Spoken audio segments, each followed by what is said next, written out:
Hello, good evening everyone. This is Sonia Kaushik and you are watching my YouTube channel KC Biozone. So this video is for class 12th students for HBSC, CBSC and other boards.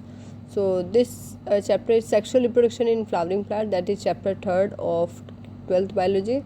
So let's discuss some important topics from NCERT. Reproductive structure of flower. So reproductive organ, flower is a reproductive organ of plant. And in some flower male and female both reproductive parts are present, and in some parts only female reproductive parts are present.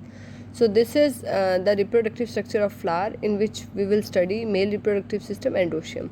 So male reproductive endoecium के अंदर दो part होंगे, anther and filament, and it is also called स्टेमन. इसको स्टेमन भी बोलते हैं. Anther क्या है? एंथर आप देख रहे हैं एक बायलोब्ड स्ट्रक्चर है that is responsible for pollen formation. Pollen grain इसी के अंदर बनते हैं. फिलामेंट ये जो नीचे थ्रेड लाइक इलोंगेटेड पार्ट आपको दिखाई दे रहा है, दिस इज फिलामेंट. नेक्स्ट हम बात करते हैं pollen grains are also called microspore. Microspore भी बोलते हैं. एंड जिस स्ट्रक्चर के अंदर ये बन रहे हैं इनको हम माइक्रोस्पोरेंजिया भी बोल सकते हैं. And the process of formation of microspore is called microsporogenesis. Pollen grain को या माइक्रोस्पोर के बनने की प्रोसेस को हम बोलते हैं microsporogenesis. So microsporogenesis involve the formation of pollen grains यानी कि microspore from microspore mother cell.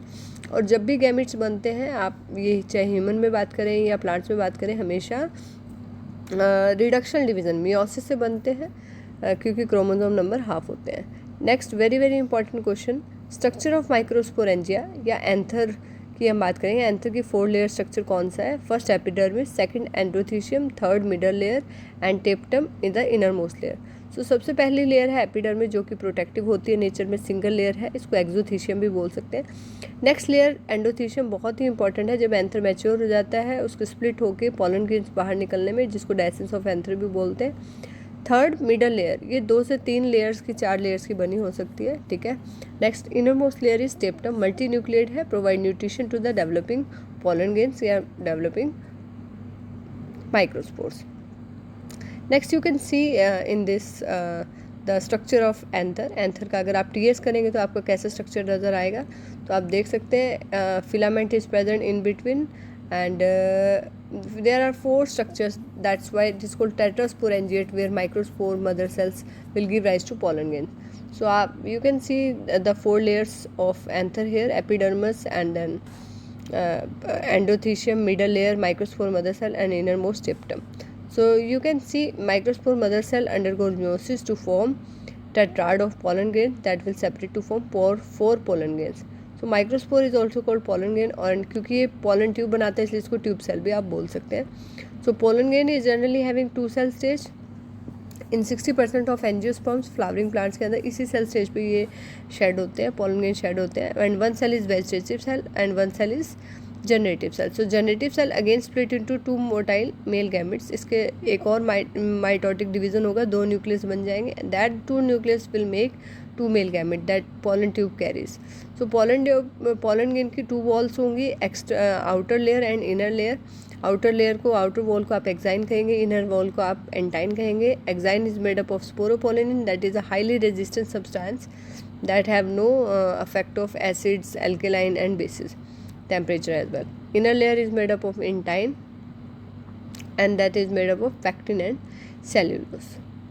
Next is the female reproductive organ. अभी हमने एंडोशियम की बात करी जो कि मेल रिप्रोडक्टिव सिस्टम था. Gynoecium it is a female reproductive system and it includes 3 parts, stigma, style and ovary. Stigma, style, ovary इस complete part को पिस्टल भी बोलते हैं, कार्पल भी बोलते हैं. अगर कार्पल एक है तो मोनोकार्पिलरी कंडीशन कहाँ होगी, एक से ज़्यादा है तो मल्टी कार्पिलरी. अब एक से ज़्यादा है, मल्टी कार्पिलरी है तो ये फ्यूज़ भी हो सकती है. It is a gynoecium with fused pistol, जैसे टोमेटो और कुकुम्बर में देखने को मिलती है. Apocarpous very very important, gynoecium with free pistol.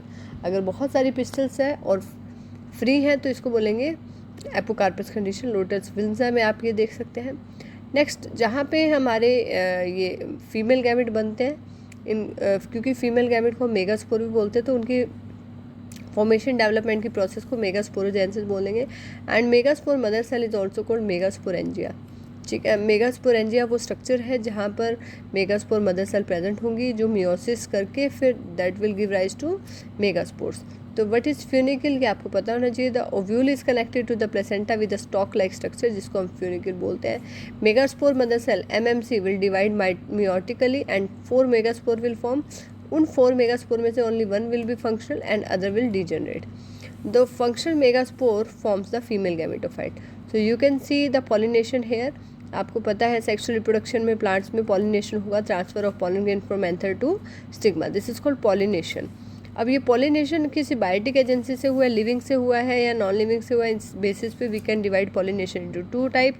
Biotic से हुआ है तो इट मे बी बर्ड्स जिसको ऑर्निथोफिली बोलेंगे, इंसेक्ट से हुआ है तो एंटीमोफिली, बैट से हुआ है चिरोंटोफिली, और अगर एनिमल से हुआ है तो जूफिली भी इसको बोल सकते हैं, स्नेल से हुआ है तो मेलाकोफिली बोल सकते हैं। एबायोटिक एजेंसी में एयर में हुआ है एनिमोफिली, वाटर से हुआ है तो hydrophily. Next type of pollination, अगर सेम प्लांट के अंदर हुआ है या डिफरेंट प्लांट के अंदर हुआ है तो self pollination and cross pollination. Transfer of pollen grains from anther to stigma of same flower या अनदर फ्लावर, अगर सेम फ्लावर में होता है या डिफरेंट प्लांट में होता है तो सेल्फ पॉलिनेशन बोलते हैं। क्रॉस पॉलिनेशन क्या होता है? Transfer of pollen grains from anther to stigma of different flower. ठीक है, वो सेम प्लांट में भी हो सकता है। जनरली सेम प्लांट में होगा तो उसको ज्यूटोनोगैमी कहेंगे, डिफरेंट में होगा तो उसको हम जीनोगैमी बोलेंगे। तो सेल्फ पॉलिनेशन 2 टाइप्स का होगा। Transfer of pollen grain from anther to stigma of same flower जिसमें मेल फीमेल पार्ट एक ही फ्लावर में प्रेजेंट है। अब फ्लावर 2 तरह के हो सकते हैं। क्लिस्टोगैमस फ्लावर जो कभी ओपन नहीं होते, बड फॉर्म में रहते हैं, जैसे वियोला या ऑक्जेलिस कोमेलिना में, कॉमन पेंसी भी इसको वियोला को बोलते हैं। तो ये फ्लावर कभी ओपन नहीं होते तो इनमें सेल्फ पॉलिनेशन ही एक ऑप्शन बचता है। कैस्मोगैमस फ्लावर ऐसे फ्लावर होते हैं जिनमें एंथर और stigma are having closely you can say in close expose to each other और बहुत ही क्लोज होते हैं एक दूसरे के। सो एंथर में से पॉलन ग्रेन निकलेगा तो सीधा स्टिग्मा भी आएगा, तो सेल्फ पॉलिनेशन के ही चांसेस है। Geitonogamy is an another type of self pollination जिसमें transfer of pollen grains from anther to stigma of different flower in same plant. ठीक है, तो फंक्शनली तो ये आपको क्रॉस पॉलिनेशन लगेगा क्योंकि डिफरेंट फ्लावर है, बट वो डिफरेंट फ्लावर सेम प्लांट के तो genetically it is autogamy, self pollination है। Xenogamy transfer of pollen grain from anther to stigma of different plant species, एक प्लांट स्पीशीज का दूसरी प्लांट स्पीशीज में चला गया। So this is all about a brief introduction about megaspore, microspore and the process that helps in formation megasporogenesis, microsporogenesis. So don't forget to hit the like button if you like this video, and if you want more type of these videos, so do subscribe the channel and keep on learning. Goodbye everyone.